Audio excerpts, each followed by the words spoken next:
It goes by many names: The Crisis, The Dark Years, The Walking Plague, as well as newer and more hip titles such as World War Z or Z-War 1. I personally dislike this last moniker as it implies an inevitable Z-War 2. For me, it will always be the Zombie War. And while many may protest the scientific accuracy of the word zombie, they will be hard-pressed to discover a more globally accepted term for the creatures that almost caused our extinction. Zombie remains a loaded word, a devastating word, unrivaled in its power to conjure up so many memories or emotions. And it is these memories and emotions that are the subject of this book. This record of the greatest conflict in human history owes its genesis to a much smaller, much more personal conflict between myself and the chairperson of the United Nations Post-War Commission report. My initial work for the commission could be described as nothing short of a labor of love.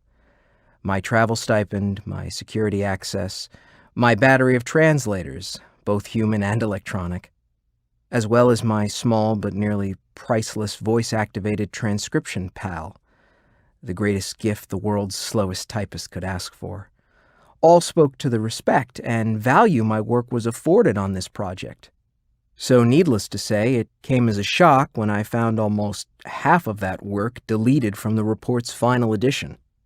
It was all too intimate, the chairperson said during one of our many animated discussions. Too many opinions, too many feelings. That's not what this report is about.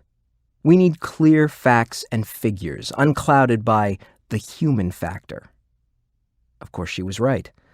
The official report was a collection of cold, hard data, an objective after-action report that should allow future generations to study the events of that apocalyptic decade without being influenced by the human factor.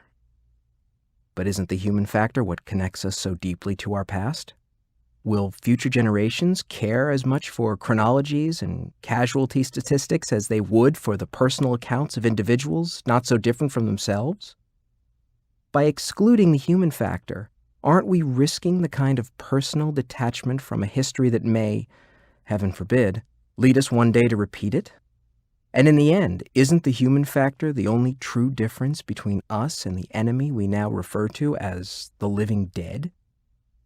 I presented this argument, perhaps less professionally than was appropriate, to my boss, who, after my final exclamation of, "We can't let these stories die," responded immediately with, "Then don't.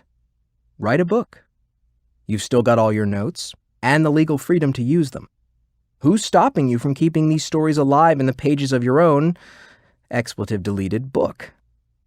Some critics will, no doubt, take issue with the concept of a personal history book so soon after the end of worldwide hostilities. After all, it has been only 12 years since VA Day was declared in the continental United States, and barely a decade since the last major world power celebrated its deliverance on Victory in China Day. Although this is primarily a book of memories, it includes many details, technological, social, economic, and so on, found in the original Commission report, as they are related to the stories of those voices featured in these pages. This is their book, not mine, and I have tried to maintain as invisible a presence as possible.